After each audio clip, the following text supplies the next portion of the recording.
사람은 실속이 있어야 되죠. 그래서 실속이 있다, 실속이 없다라는 이야기들을 많이 합니다. 그런데 사람은 보이는 겉모습과 보이지 않는 속모습을 가지고 있어요. 그렇다고 외모와 속에 든 장기를 얘기하는 차원에서 겉모습과 속모습이라는 이야기가 아니에요. 겉모습이라는 것은 육신을 말하는 것이고 속모습이라는 것은 영적인 모습인데 마음과 정신이 다 보이지 않는 영적 기관에 속한 것입니다. 여러분, 마음을 MRI로 찍어가지고 나오나요? 안 나오죠. 생각을 MRI 찍어서 나와요? 안 나와요. 영혼을 MRI 찍으면 나올까요? 안 나오죠. 전혀 안 나옵니다. 이건 다 영적 기관에 속한 거예요. 눈에 보이지 아니하고 장비로 찍어낼 수 없지만 분명히 존재하는 것은 사실입니다. 인간은 지적 수준에 따라서 사람을 평가합니다. 지성인이다 아니다들 평가해요. 그런데 지적 수준만큼 인격이 받쳐주지 못하면은 굉장히 추한 모습이 되기도 하고 평가가 굉장히 낮아질 수도 있는 것이 사실입니다. 사람의 됨됨이라는 것은 외모의 생김이나 모양으로 평가하는 것은 아니라고 생각을 합니다. 인간의 됨됨이는 외모하고는 전혀 관계가 없다고 생각을 합니다. 근데 사람이라고 하는 존재는 사람에게서 인간은 나눠져요. 똑같은 사람이지만은 사람을 나눌 때에는 뭘로 나눠지느냐면은 성도와 일반인, 즉 자연인으로 나눠지게 됩니다. 자연인이라고 해서 뭐 산속에 들어 혼자 사는 자연을 얘기하는 것이 아니고 태어난 그대로 사는 사람.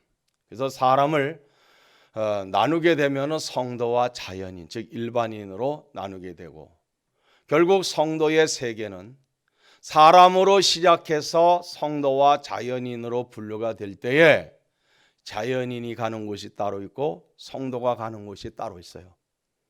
성도가 가는 곳은 무슨 세계냐? 말씀의 세계예요. 자연인이 가는 세계는 뭐예요? 세상 속에서 살다가 멸망으로 가는 거고 성도는 말씀 가운데 살다가 천국으로 가는 거예요. 이것은 엄연하게 분리가 될 수밖에 없는 겁니다. 그런데 인간이 세상에 창조될 때에 인간이 세상에 최초로 창조될 때에 창조 6일에 사람과 동물과 모든 짐승이 동일하게 흙으로 만들어졌다는 점이에요. 흙으로 아주 미세한 티끌 같은 흙으로 인간이 만들어졌는데 성도 여러분, 사람도 동물도 모든 것이 다 흙으로 만들어졌는데 다른 게 있어요. 사람에게는 하나님께서 생기를 불어넣었어요. 근데 짐승에게는 불어넣지를 않았어요. 하나님의 생기가 없다고. 사람에게는 영혼이 있어요. 그리고 하나님의 영을 우리에게 주셨기 때문에 인간은 살아있는 생명이 되었다고 말씀하고 있거든요. 마찬가지로 예수 그리스도 이후에 하나님께서는 분명하게 나눠놓습니다. 뭘로 나눠놓느냐? 하나님의 성령이 임함으로 인하여 천국 백성으로 나눠놨어요. 그래서 성령 받아 영적으로 사는 존재는 하나님의 백성이고 천국 백성이 되어지는 겁니다. 자, 그러면 여러분, 예수님이 세상에 오셨는데 예수님의 속에는 무엇이 들어있다고 생각합니까? 예수님의 속에 뭐가 들어있을까요? 과연 예수님의 속에는 뭐가 들어있느냐 하는 거예요. 정확하게 하나님의 능력이다. 정확하게 하나님의 사랑이다. 정확하게 하나님의 말씀이다. 이거 다 들어있지 안 들어있는 건 아니에요. 그렇죠? 하나님의 능력이 들어있지. 예수님의 마음속에 하나님의 사랑도 들어있어요. 십자가에 죽는다는 건 하나님의 사랑 때문에 죽는 거예요. 인류를 구원하기 위한. 그리고 예수님의 속에 뭐가 들었어요? 하나님의 말씀이 들었지. 아버지도 계셔요. 분명히 말씀하고 있어요. 확실하게 예수님의 속에 있는 게 뭐냐? 능력도 사랑도 말씀도 다 들어있는데 이게 틀리다는 얘기가 아니에요. 다 들어요. 그런데 정확하게 말씀하고 있는 게 뭔 줄 알아요? 여기에 들어있는 게 요한복음 14장 10절에서 분명하게 말씀하고 있어요. 14장 10절 11절에 말씀하잖아요. 내가 아버지 안에 거하고 아버지는 내 안에 계신 것을 너희가 믿지 못하느냐. 내가 너에게 이른 말은 스스로 하는 것이 아니다. 아버지께서 내 안에 계셔 그의 일을 하시는 것이라. 이렇게 말씀합니다. 그러니까 예수님의 속에 누가 계신 거예요? 아버지가 계신 거예요. 아버지가 누구요? 하나님이 계신 거예요. 사돈 양반이 계신 게 아니고, 친정 아버지가 계신 게 아니고, 예수님의 속에는 아버지가 계신 거예요. 그래서 11절 더 말씀하고 있어요. 내가 아버지 안에 거하고 아버지가 내 안에 계심을 믿으라. 그렇지 못하겠거든 행하는 그 일로 말미암아 나를 믿으라. 이렇게 말씀합니다. 아버지가 내 안에 있는 거 그거 정말 안 믿어지냐? 그러면 내가 하는 일 그걸로 말미암아 믿으라는 거예요. 이게 그러니까 이렇게 말씀하시는 것은 인간에게 있어 해이론적인 사고방식이 많이 있다는 걸 주님이 알고 있는 거예요. 이게 믿어지는 게 하나님의 능력인 거죠. 믿어져야 돼요. 성도 여러분, 우리는 정말 죽었다 깨나도 예수가 믿어져야 됩니다. 굉장히 중요해요. 예수가 믿어질 때 우리는 생명을 내놓을 수가 있는 거예요. 믿어지지 않아야 하는데 뭘 내놓기는 아무것도 내놓을 게 없는 거예요. 그래서 예수님의 속에는 아버지가 계셨습니다.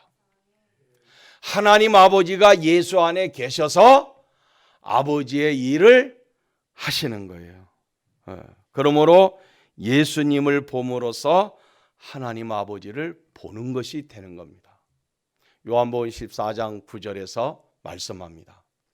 예수께서 이르시되 빌립아 내가 이렇게 오래 너희와 함께 내가 너희와 오래 함께 있는데 내가 나를 알지 못하느냐?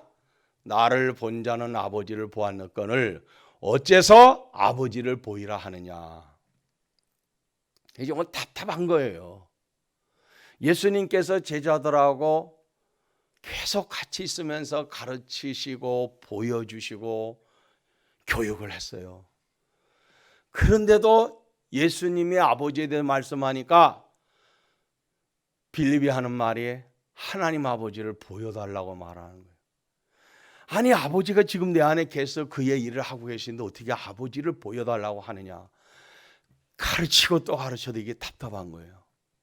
그러니까 우리가 내 속에 성령이 와서 진리를 가르치고 예수를 믿게 하고 믿어지게 하지 않으면 세기의 경읽기라는 말처럼 인간이 아무리 많이 읽고 보고 들어도 믿음을 가진다는 게 이게 쉬운 게 아니에요. 그러니까 성령이 내 속에 오셔서 믿어지게 만들고 알게 만들고 깨달으시게 만들고 이 성령의 역사거든요. 내가 그렇게 너희들하고 오래 있었고 너희들이 그렇게 보여줬는데 어째서 아버지를 보이라고 하느냐. 하나님은 영이시란 말이에요. 영이신 하나님께서 육체를 입고 나타나셨는데 그 위치가 성자라는 예수의 위치로 오신 거예요. 그래서 겉모습은 사람이 보기에 예수님 외모 인간의 모습이지만 속은 하나님이신 거예요. 반대로 여러분 우리는 어때? 우리는 까뒤집어 놔도 인간이에요.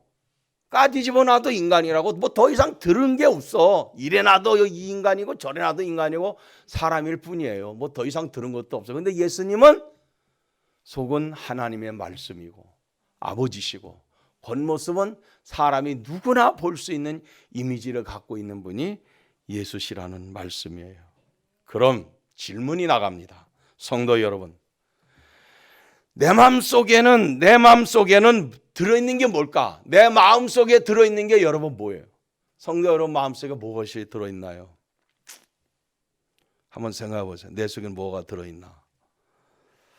우리의 마음속에 여러분 무엇이 들어있어야 될까요? 욕심이 들어있나요? 아니면 불평이 들어있나요? 원망이 들어있나요? 미움이 들어있나요? 이런 거는 들어있으면 안 되는 거예요. 우리의 마음속에 뭐가 들어있어야 할까요? 사랑하는 성도 여러분, 예수님을 믿는 우리는 뭐가 보여야 되느냐? 보여지는 것이 예수가 보여져야 되는 거예요. 예수 안에 아버지가 계시던 내 속에 아버지가 있어야 되는 거예요. 사람이 자꾸 보인다. 그래서 사람이 보이면 말이 많아져요. 인간의 추한 냄새가 풍기게 되어져 있습니다. 자, 그건 뭐냐면은 내 속에 무엇이 들어있느냐에 따라서 달라지는 거예요. 우리의 마음속에 여러분 예수가 있어야죠. 네. 그래야 예수가 보이는 거예요. 근데 사람이 보인다는 것은 내 속에 아무것도 들어있는 게 없어요. 영적으로는. 인간이 그 가져야 될 게 없는 거예요. 내 속에 나만 자만 있는 것뿐이지.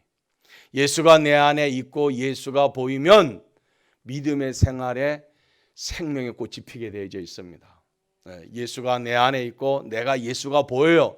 그럼 믿음의 생활에 생명의 꽃이 피는 거죠.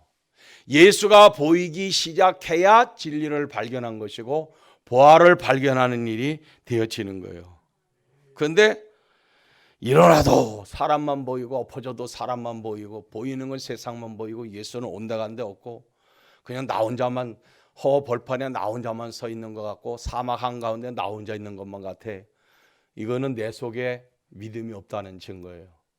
어디에 있어도 나는 예수님과 함께 있는 사람이 되어야 됩니다. 그럴 때 우리 입에서 뭐가 나오느냐? 예수가 나와야 되고 기도가 나와야 돼요. 여러분 무슨 일이 있어요? 제일 먼저 내 속에 나오는 소리가 뭔가요? 욕이 먼저 나오는 사람. 난 욕이 먼저 나올 때가 많더라고. 근데 사실 주여가 먼저 나와야 돼요. 예수가 먼저 나와야 돼요. 이게 중요한 거예요. 항상 주님을 먼저 찾을 수 있는 사람이 돼야 됩니다. 아이고 아버지 그래요. 아이고 아버지 그것도 분명해야 돼. 친정 아버지냐 시아버지냐 하나님 아버지냐. 하나님 아버지가 먼저 불러줘야 됩니다. 네. 우리 한국의 여성들은 제일 먼저 찾는 게 아이고 아버지. 그 소리가 제일 먼저 나오는데 그 아이고 아버지가 하나님 아버지 이렇게 돼야 돼요. 네. 예수님이 이런 말씀하셨잖아요. 마태복음 12장 34절에 독사의 자식들아 너희는 악하니 어떻게 선한 말을 할 수 있느냐. 이는 마음에 가득한 것을 입으로 말함이라.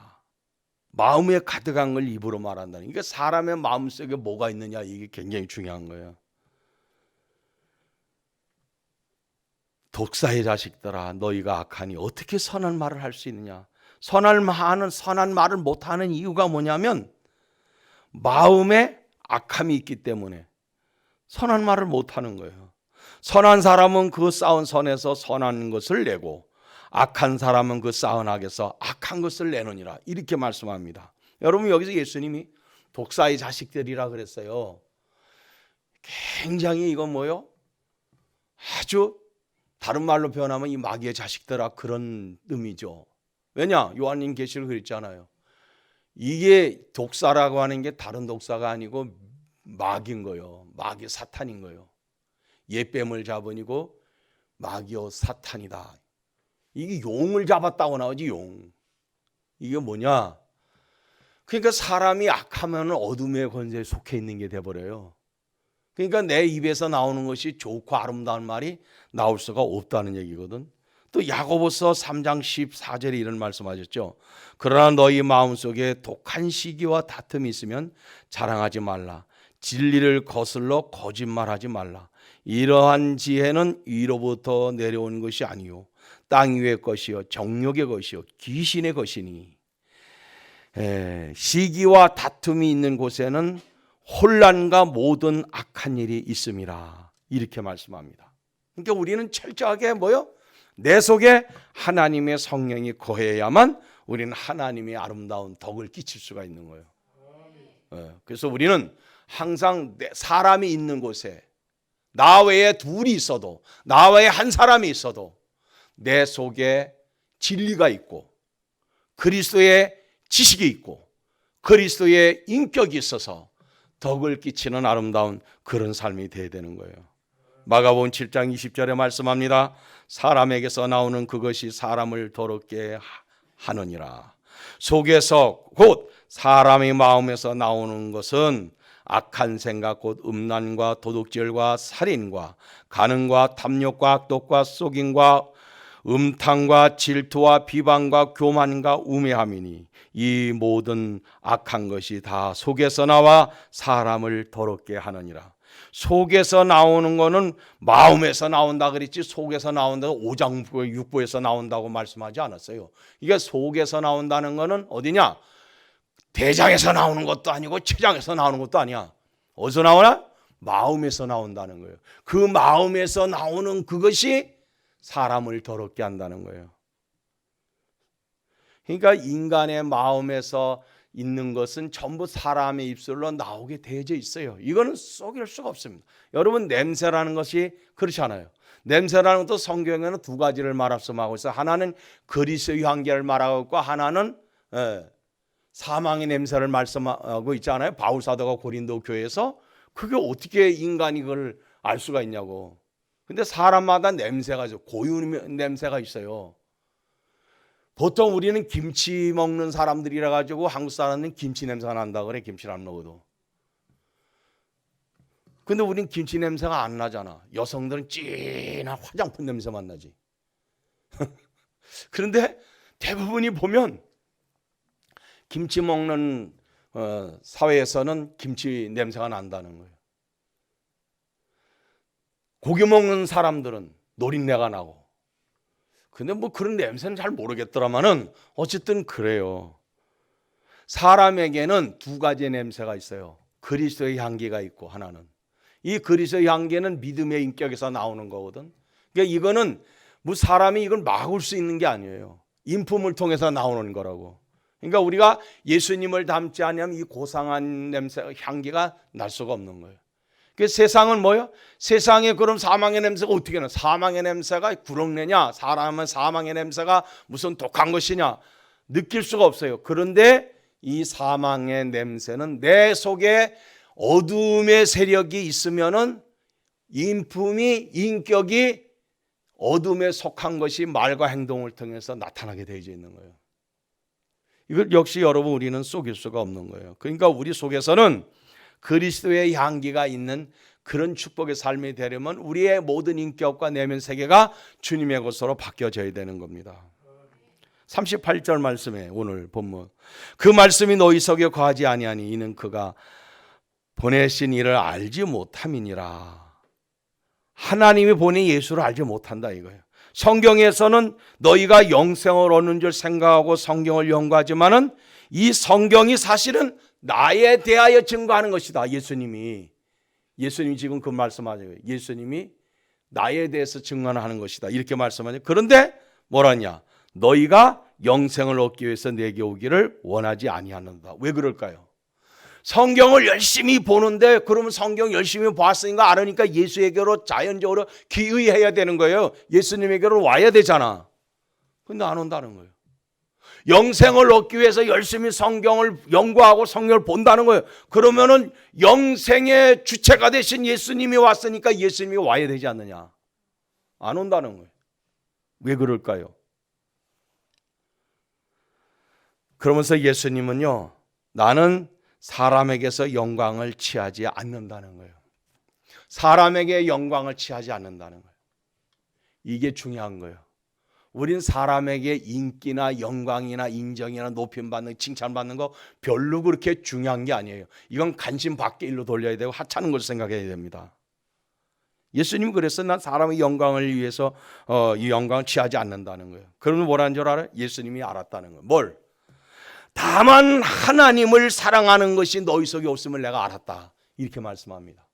하나님을 사랑하는 것이 너희 속에 없다는 거예요. 그럼 우리가 한번 우리 모습으로 한번 이 말씀을 크게 확대해서 우리 자신에게 한번 비춰보는 거예요. 내 마음속에 내 자신에게 있어도, 내 자신에게 있어 정말 내가 하나님을 사랑하고 있는가, 이걸 조명해 봐야 되는 거예요. 예수님이 그러거든요. 지금 예수님이 아는 것만 사람들에게서 성경을 엄청나게 연구하고 막 성경밖에 없어. 그런 사회, 그런 구조 속에서도 예수님이 보니까 이 사람들이 속에 하나님을 사랑하는 게 없는 거예요. 여러분, 우리는 거짓말하지 말아야 됩니다. 믿음도 없으면서 믿음 있는 척하면 안 돼요. 하나님 앞에 구해야 돼요. 솔직하게 구해야 돼요. 뭘 구해야 돼? 하나님 내게 믿음을 주옵소서. 내게 하나님 흔들리지 않는 믿음을 주옵소서. 내가 나의 자신을 보니까 나 믿음 있는 척했지 사실 알고 믿음 없네요. 하나님 내게 믿음 주옵소서. 믿음 구해야 돼. 지금 코로나19 시대는 성도들에게 있어서는 자관 우리 모든 사람 누구나 할 것 없이 내 자신이 믿음 있는 행동을 하고 믿음 있는 말을 하고 믿음 있는 삶을 살아가고 있는지를 우리 스스로가 자신을 하나님의 말씀에 비춰보아야 된다니까. 그동안 우리는 어떻게 살았는데 하나님 사랑합니다. 예수 없으면 못 살아요. 정말 주님의 죽을 수 있습니다. 주님의 다 할 수 있다. 이렇게 열심히는 하긴 했는데 막상 이런 상황이 돼버리니까 우리는 엄청난 갈등을 느끼게 되고 두려움을 느끼게 되고 고민하게 되고 막 이런단 말이에요. 그러니까 이 시대 속에서 우리는 내 자신을 한번 살펴보는 거예요. 점검해 보는 거예요.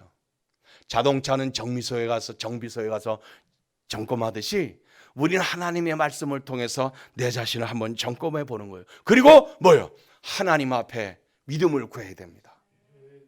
믿음 없는 걸 탓하지 않아요. 믿음을 구하라는 거예요. 하나님은 우리에게 믿음을 주시는 하나님이시지. 하나님이 사람들에게서 보신 거. 사람은 사람 속에 믿음이 있는지 없는지 하나님 사랑하는지 아닌지 모르는데 예수님이 딱 보니까 너희들의 속에 하나님 사랑하는 것이 없다는 걸 알았다는 거예요. 사람이 예수를 믿으면 예수 믿는 사람답게 예수 믿어야 됩니다. 이걸 우리가 노력해야 되는 거예요. 한 가지 잘해야 되는데 그게 뭐예요? 예수만큼은 잘 믿어야 합니다. 사랑하는 성도 여러분, 예수만큼 잘 믿어야 돼요. 정말 다른 건 다 못해도 한 가지 잘해야 돼. 예수 믿는 것만큼 잘해야 됩니다. 사람의 마음에 예수가 들어있어야 되고 말씀이 들어있어야 되고 성령이 들어있어야 되고 소망이 들어있어야 돼요. 사랑이 들어있어야 돼요. 은혜가 들어있어야 돼. 그러면 우리 속엔 이건 다 어디에 들어있는 거예요? 이건 뭐 오장육부에 들어있는 것이 아니에요. 마음의 창고에, 영혼의 창고에 들어있으니까 우리의 영적 세계는 풍부한 거예요. 은혜로운 삶이 되어지는 거예요. 할렐루야. 참으로 우리는 하나님의 은혜로 말미암아 내 속에 부유한 자가 되어야 할 줄을 믿습니다. 성도 여러분, 우리는 세상에 속한 속된 말을 많이 하지 아니하고 예수 그리스도께 영광이 돌아갈 수 있는 말을 많이 해야 되고 많은 사람들에게 내가 말 한마디 던져놓음으로 그 사람들이 은혜에 감동될 수 있는 이런 성도의 입술이 돼야 되지. 쌀데기 없는 소리 많이 해가지고 남에게 마음을 상처를 주고 그리고 어지럽게 만들고 이럴 필요는 없는 거예요. 예수를 믿는 저와 여러분, 우리 모든 동해명성교회 성도 여러분들은 오늘 이 말씀 기억하십시오. 시끄러울수록 빈 깡통이요 소리가 안 날수록 속에 채워진 것이다. 우리는 하나님의 말씀으로 채우고 은혜로 채워서 적어도 오늘 이 본문 말씀에서 우리는 뭘 생각해야 되겠습니까? 내 속에 예수가 있는 사람이 되어야 됩니다. 예수님 속에는 하나님이 계셨어요. 우리 속에는 예수님이 계시고 성령님도 계시고 아버지도 계시고 내 주인이 예수가 되어야 되는 겁니다. 인간의 생명은 하나님이 주관하세요. 인간의 생명은 하나님의 것입니다. 내 속에 예수님이 있으면 두려워하지 않아요. 그런데 내 속에 예수가 없으면 두려워하게 되어지고 걱정하게 되고 불안해지게 되어져 있습니다. 사랑하는 성도 여러분, 어디에서 이 말씀을 듣든 어디에서 이 말씀을 접하든 우리는 주의 말씀을 온전하게 내 마음속 양식으로 받아서 40주야를 가는 엘리야처럼 하나님을 향해서 오늘도 내일도 가야 하는 저와 여러분, 우리 모두는 중간에 쓰러지는 자 되지 아니하고 주님을 향해서 달려가는 데 큰 능력이 되기를 예수 이름으로 축원합니다.